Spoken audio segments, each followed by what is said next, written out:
নমস্কার, আমি নরেন্দ্র মোদী বলতেছিলাম। হরে কৃষ্ণ হরে রাম। আমার নাম নরেন্দ্র মোদী। কে বলতেছেন? হ্যালো, আমি দিল্লি থেকে বলছি। হ্যালো। আন্দালিব রহমান পার্থ বলতেছি। বাংলাদেশের সাথে এরকম ষড়যন্ত্র না করলে কি পেটের ভাত হজম হয় না? নাকি বাংলাদেশকে উৎখাত করার জন্য উঠে পড়ে লেগেছো? নরেন্দ্র মোদী, তোমরা কি চাচ্ছ? বাংলাদেশটা উড়ে যাক? আমি চাই বাংলাদেশ উড়ে যাক, কিন্তু না, একটা শর্তে বাংলাদেশ থেকে যাক। সেটা হচ্ছে হাসিনাকে আবার দেশের সরকার বানা হোক। হাসিনা দেশের সরকার হলে ইন্ডিয়া তোমাদের পিছনে আর লাগবে না, কথা দিলাম। মগের মুল্লুক পাইছো নাকি মোদী? নরেন্দ্র মোদী, গোবর খাওয়া মোদী, মগের মুল্লুক পেয়েছো? আবার স্বৈরাচারকে এই সিটের মধ্যে বসিয়ে ভারত একেবারে ইচ্ছামতো বাংলাদেশকে খেয়ে দেবে, সে সুযোগ আর নাই বাবা। তাহলে সব সময় তোমাদেরকে কষ্ট দেব, বন্যার পানি দিয়ে কষ্ট দেব, খাওয়া দাওয়া দিয়ে কষ্ট দেব, দ্রব্য মূল্য দিয়ে কষ্ট দেব। কারণ বেশিরভাগ জিনিসই ইন্ডিয়া থেকে বাংলাদেশে যায়। তোরা কোথা থেকে কিনবি এগুলা? বিধর্মী কখনো মুসলমানদের বন্ধু হতে পারে না, তার লাইভ প্রমাণ আজকে পাইলাম। না হলে কি আর আন্দোলনের সময় মুসলমানরা গিয়ে মন্দির পাহারা দিত? আর আজকে তার ভয়াবহ জীবন দেখতে হচ্ছে। তোরা দিছস কেন? তাকে বের করে দিলি কেন? হাসিনা দেশের মধ্যে থাকতো, ইন্ডিয়া আর বাংলাদেশ ভাই ভাই হয়ে থাকতো। তোরা কেন পাঠাই দিলি? স্বৈরাচার সরকার হয়েছে তো কি হয়েছে? সে অনেক ভালো সরকার, সে অনেক উন্নয়ন করেছে।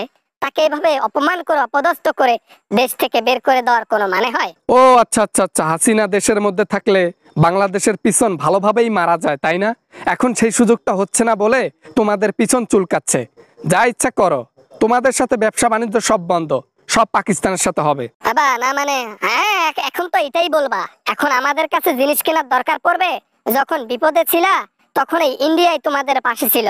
আজকে বিপদে নাই তো আমাদেরকে ছুঁড়ে ফেলা দেওয়া হচ্ছে, তাই না? যে স্বৈরাচারকে দেশ থেকে বের করে দেওয়া হয়েছে, ওই স্বৈরাচারের জন্য হাজার হাজার মায়ের বুক খালি হয়েছে, হাজার হাজার বাবার বুক খালি হয়েছে।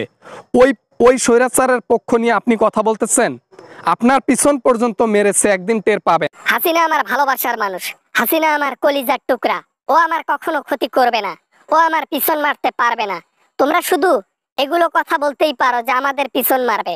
হাসিনা আসলে যা করেছে আমার জন্য ভালো করেছে। দিল্লিতে ছিল হাসিনা 2 মাসের মতো, আর এই 2 মাসে কত কি করে গেছে সেটা তো তুমি জানো না নরেন্দ্র মোদী। পরে টের পাবা, পরে তোমাকে উড়ে উড়ে বসে জুড়ে বসবে আর ওখান থেকে ব্ল্যাকমেল করবে, তখন বুঝতে পারবা। বাবা না মানে, বাবা আমি বাংলাদেশের কারোর সাথে কথা বলতে চাই না, কোনো রাজনীতিবাদের সাথে কথা বলতে চাই না, সাধারণ পাবলিকের সাথে কথা বলতে চাই না। এক কথায় আমি মুসলমানকে ঘৃণা করি, আমি বাংলাদেশের মানুষকে দেখতে পারি না। তাই ফোন করবেন না কখনো। ফোন করছি তো ধোলাই করার জন্য, দু কথা শোনার জন্য। দেশের মানুষ বলতে পারে না, তাই আমরা বলে দেই, কিচ্ছু করার নাই। আরে মোদী, 1000 বছর স্বপ্ন আর সাধনা পূরণ হচ্ছে 2024 সালে এসে। এখন আমরা শান্তিতে আছি। এ শান্তি আর বেশি দিন থাকবে না, দেখিও একদিন না একদিন হাসিনাকে মনে পড়বে। Good bye. আল্লাহ না করুক যেন হাসিনা বাংলাদেশে আবার ফিরে না আসে। যদি এইবার বাংলাদেশে ফিরে আসে না, ওই পিছনে বাস দিয়ে জনগণ একবারে স্মৃতিসৌধের মধ্যে লটকাই দেবে। মনে রাখো মোদী, আর তোমাদেরও পিছনে বাস যাবে। হ্যালো বন্ধুরা, আশা করি ভিডিওটা অনেক ভালো লেগেছে অ্যান্ড অনেক এনজয় করেছেন। যদি ভিডিওটা ভালো লাগে তাহলে প্লিজ একটা লাইক করবেন আর কমেন্ট করতে ভুলবেন না। এরকম আমেজিং ভিডিও নিয়ে আবার আপনাদের সঙ্গে দেখা হবে ইনশাল্লাহ। তো ততক্ষণ পর্যন্ত সবাই অপেক্ষা করেন। সবাই ভালো থাকবেন, সুস্থ থাকবেন। খুদা হাফেজ।